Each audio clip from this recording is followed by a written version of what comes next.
Baiklah, di sini saya akan menjelaskan hasil dari tugas saya, yaitu tugas 10 mengenai kewajiban dan ekuitas. Ya, untuk tugas 10 ini, PT ABC merupakan perusahaan bergerak di bidang jasa transportasi dan berdiri sejak Januari 2021. Oke, transaksi yang pertama yaitu 31 Januari menerbitkan 100.000 lembar saham biasa dengan nilai nominal 50.000 per lembar. Sejumlah 10.000 lembar terjual dengan harga 600 juta. Yang terjual 10.000 dan nilai per lembar sahamnya yaitu 50.000, maka hasilnya adalah 500 juta. Jurnalnya yaitu kas 600 juta, pada ekuitas saham 500 juta, dan tambahan ekuitas di sektor atau agionya sebesar 100 juta.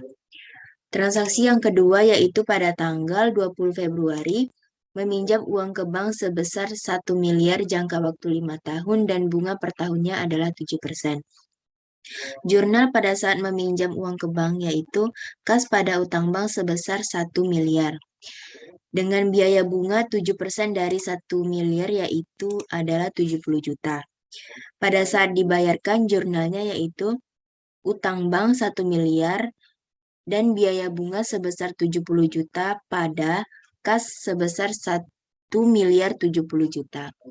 Transaksi yang ketiga yaitu pada 11 Maret meminjam uang ke PT ABC sebesar 100 juta dalam jangka waktu 3 bulan, bunga 5% per tahun. Jurnal pada saat meminjam uang ke bank yaitu kas pada utang bank sebesar 100 juta. Dengan biaya bunga 5% dari 100 juta yaitu 5 juta. Pada saat dibayarkan jurnalnya yaitu utang bank sebesar 100 juta, biaya bunga 5 juta, dan pada kas sebesar 105 juta.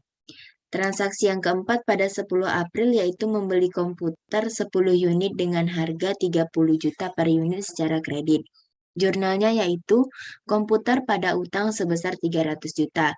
Didapatkan dari harga per unit 30 juta dan membeli sebanyak 10 unit, maka hasilnya adalah 300 juta. Oke, transaksi yang kelima yaitu pada 1 Desember mengumumkan akan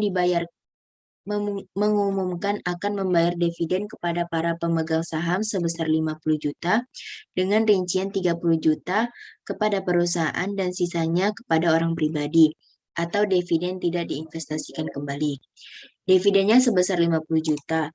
PPh pasal 23-nya maka 15% dari 15 juta adalah 7.500.000. Jurnalnya yaitu laba ditahan sebesar 57.500.000 pada utang dividen 50 juta dan PPh pasal 23 terutang sebesar 7.500.000.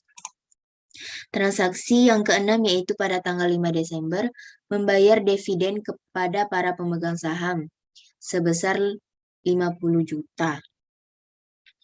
Jurnalnya yaitu utang dividen pada kas di bank sebesar 50 juta. Transaksi yang terakhir yaitu pada tanggal 10 Desember membayar pajak atas dividen. Pada saat pembayaran PPh pasal 23 sebesar 7.500.000, maka jurnalnya adalah PPh pasal 23 terutang pada kas di bank sebesar 7.500.000. Oke, terima kasih.